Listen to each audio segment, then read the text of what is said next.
5 ବର୍ଷର ପିଲାଟିଏ ଦିନେ ପଡ଼ିଶା ଘରକୁ ଦୌଡ଼ି ଯାଇ ମା' କହିଛନ୍ତି ଚୁଲି ଜାଳିବାକୁ ନିଆଁ ଟିକେ ଦେଲେ ଯିବି ମୁଁ ନେଇ। ପଡ଼ୋଶୀ କହିଲେ ଟିକି ହାତେ ତୋର ନିଆଁ ରଡ଼ ନେଇ ପାରିବୁ ନାହିଁ।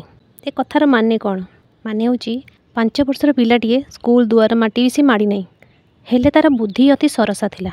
ଦିନେ ସନ୍ଧ୍ୟାବେଳେ ପିଲାଟି ତା'ର ସାଙ୍ଗସାଥୀ ମେଳରୁ ଖେଳି ବୁଲି ଘରକୁ ଫେରୁଛି। ଠିକ୍ ସେତିକି ବେଳେ ତାକୁ ତା ମା' କହିଲେ ବାପାରେ ଦିଆସିଲି ସରିଯାଇଛି, ତୁ ଗଲୁ ପଡ଼ିଶା ଘରୁ ନିଆଁ ଟିକେ ମାଗି ଆଣିବୁ ଚୁଲି ଲଗାଇବା। ରାତି ବେଳା ପାଇଁ ଭାତ ରନ୍ଧା ହେବ। ସେ ପିଲାଟି ତ ଗୁରୁଜନଙ୍କ କଥା ଭାରି ମାନେ, ତେଣୁ ସେ ତା ମାଆଙ୍କ କଥା ମାନି ଧାଇଁଗଲା ପଡ଼ିଶା ଘରକୁ। ଦେଖିଲା ଚୁଲିରେ ନିଆଁ ଡହ ଡହ ହେଉଛି।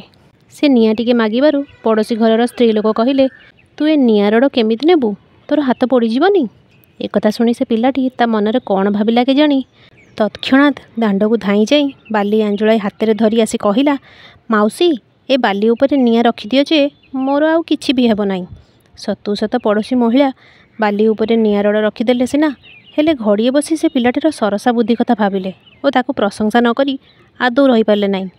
ଏ କଥା ଯିଏ ବି ଦେଖିଲା କି ଶୁଣିଲା ତାର ବୁଦ୍ଧିକୁ ସେ ଖୁବ୍ ତାରିଫ କଲା। ସମସ୍ତେ କହିଲେ ସତରେ ପିଲାଟି ବଡ଼ ହେଲେ ବଡ଼ ବୁଦ୍ଧିଆ ମଣିଷଟିଏ ହେବ। ତାପରେ ସେ ପିଲାଟିର ନାଁ ପାଠଶାଳାରେ ଲେଖାଇ ଦିଆଗଲା। ପାଠରେ ତାର ଭାରି ନଜର। ଅବଧାନେ ତାକୁ ଯାହା ବି ପଢ଼ାଇ ଦିଅନ୍ତି ସେ ସବୁକିଛି ମନେ ରଖିଦିଏ। ପାଠପଢ଼ାରେ ସେ ଜମା ହେଳା କରେନି କି ପାଠଶାଳା ଯିବାରେ ସେ କୌଣସି ଦିନ ବି ବନ୍ଦ କରେନି। ପ୍ରତିଦିନ ଠିକ୍ ସମୟରେ ସେ ଯାଇ ପାଠଶାଳାରେ ପହଞ୍ଚିଯାଏ। ଦିନକର କଥା, ପିଲାଟି ସାଙ୍ଗସାଥୀ ମେଳରେ ପାଠଶାଳାକୁ ଯାଉଥାଏ। ହଠାତ୍ ଅଦିନିଆ ବର୍ଷା କାହୁଁ ଆସି କଚାଡ଼ି ଦେଲା। ବର୍ଷାରେ ଭିଜି ଯିବାରୁ ସାଙ୍ଗସାଥୀମାନେ ଅଧା ବାଟରୁ ଯେଝା ଘରକୁ ଯିଏ ଫେରିଗଲେ। ମାତ୍ର ଏଇ ପିଲାଟି ଓଦା ସରସର ହୋଇ ଯାଇ ସ୍କୁଲରେ ପହଞ୍ଚିଗଲା। ବାଟରେ ଥରେ କି ଦିଥର ଗୋଡ଼ ଖସିଯିବାରୁ ସେ ପଡ଼ି ଯାଇଥାଏ। ଫଳରେ ପିନ୍ଧିଥିବା ପୋଷାକ ତାର କାଦୁଅ ହୋଇଯାଇଥାଏ। ସେଦିନ ପିଲାଟିର ପାଠପଢ଼ାରେ ଆଗ୍ରହ ଦେଖି ଗୁରୁଜୀ କହୁ କହୁ କହି ପକାଇଲେ ଏଇ ପିଲାଟି ତା ଜୀବନରେ ନିଶ୍ଚୟ ଜଣେ ବଡ଼ ଲୋକ ହେବ।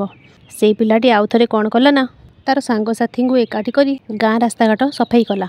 ରାସ୍ତାରେ ଥିବା ଖାଲଖମା ପୋତି ପକାଇଲା। ଫଳରେ ଗାଁର ପରିବେଶ ହସି ଉଠିଲା। ଲୋକମାନେ ରାସ୍ତାରେ ଯିବା ଆସିବାରେ ଆଉ ଅସୁବିଧା ଭୋଗ କଲେ ନାହିଁ।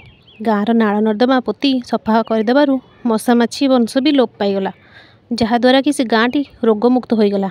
ଗାଁ ଲୋକଙ୍କ ମୁଣ୍ଡକୁ ଯେଉଁ ବୁଦ୍ଧି ଜୁଟୁ ନଥିଲା ସାନ ପିଲାଟିଏ ତାହା କରିଦେବାରୁ ସମସ୍ତେ ତାକୁ ଧନ୍ୟବାଦ ଦେଲେ।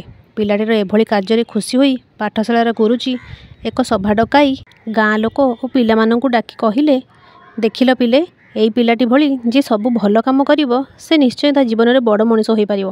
ସତକୁ ସତ ସେ ପିଲାଟି ବଡ଼ ହେଲା ପରେ ମଧୁ ଆରିଷ୍ଟର ନାମରେ ଖ୍ୟାତି ଅର୍ଜନ କଲା। ତ ସାଙ୍ଗମାନେ ଯଦି ଗପଟି ଭଲ ଲାଗିଥାଏ ତାହେଲେ ଲାଇକ୍ ସେୟାର ସବସ୍କ୍ରାଇବ୍ ନିଶ୍ଚୟ କରିବେ। ଜୟ ଜଗନ୍ନାଥ।